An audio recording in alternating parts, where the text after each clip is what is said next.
కేటీఆర్ తెలంగాణ ప్రజలు నీకు సిగ్గు చెప్పినాక కూడా చెప్పుతోటి కొట్టినా కూడా నీకు సిగ్గు లేకుండా ఉద్దేశపూర్వకంగా ముఖ్యమంత్రి గారి పైన నోటికి వచ్చినట్టు మాట్లాడుతున్నావు.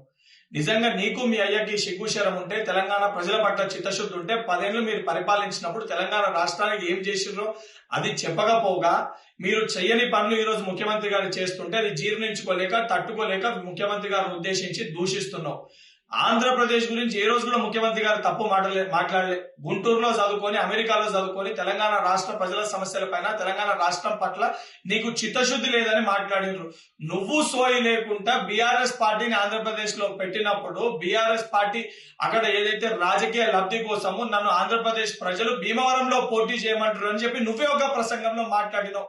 ఈ రోజు సిగ్గు లేకుండా ముఖ్యమంత్రి గారి వ్యక్తిగత జీవితం గురించి, ముఖ్యమంత్రి గారి యొక్క చరిత్ర గురించి మాట్లాడుతున్న నీది మీ అయ్య చరిత్ర ఏంద్రా నాయన? మీ కె చంద్రశేఖర్ రావు అలియాస్ దుబాయ్ శేఖర్, మీ అయ్యకి దుబాయ్ శేఖర్ అనే పేరు ఎందుకు వచ్చింది? ఈ రోజు కూడా గూగుల్లో దుబాయ్ శేఖర్ అని కొడితే nick name of K Chandrashekar Rao అని వస్తుంది.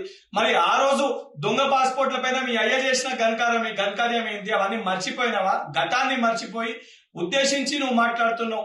ఏదైతే కుటుంబాల గురించి మాట్లాడితే గతంలో అడ్డగోలుగా డ్రగ్స్ ని వినియోగించి తెలంగాణ రాష్ట్రంలో డ్రగ్స్ ని అడ్డగోలుగా సరఫరా చేసిన ఒక చరిత్ర నీది. ఈ రోజు సిగ్గు లేకుండా ముఖ్యమంత్రి గారి గురించి మాట్లాడుతున్నావు.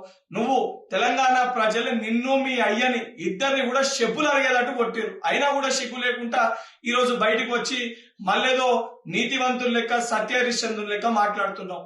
నిజంగా నీకు సిగ్గు ఉంటే జూబ్లీహిల్స్ ఉప ఎన్నికల్లో గానీ, సర్పంచ్ ఎన్నికల్లో గానీ నువ్వు పార్టీ వర్కింగ్ ప్రెసిడెంట్ గా అన్ఫిట్ అని చెప్పని ఈ రోజు నీ సొంత పార్టీ కార్యకర్తలు మాట్లాడుతున్నారు. స్వయంగా నీ చెల్లెని నువ్వు దయ్యం అని చెప్పి సంబోధిస్తుంది.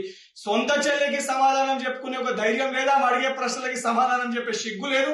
ఈ రోజు నువ్వు వచ్చి తెలంగాణ రాష్ట్ర ముఖ్యమంత్రి గురించి మాట్లాడుతావా? ఇదే రకంగా నీ వ్యవహారం ఉంటే రేపు పొద్దున చెప్పులు అరిగేటట్టు తెలంగాణ ప్రజలు కొట్టి మీ అయ్యే ఏదైతే మెడలో నీ మెడలో చెప్పులేసి ఊరేగించే పరిస్థితి కూడా వస్తుంది. పిట్టా కేటీఆర్ ఖబర్దార్ ఇంకోసారి ముఖ్యమంత్రి గురించి మాట్లాడితే చెప్పులు మెడలో చెప్పుల దండలేసి తెలంగాణ రాష్ట్రంలో సిరిసిల్ల నియోజకవర్గంలో చెప్పుల దండలేసి నిన్ను సిరిసిల్ల ప్రజలు ఊరేగిస్తారు. చరిత్ర సృష్టించినోడు ఇప్పుడు ఆ చరిత్రని తిరగరాయబోతున్నాడు. అబద్ధాల గోడల్ని బద్దలు కొట్టి నిజాలను రాగా మీ ముందుంచబోతున్నాడు.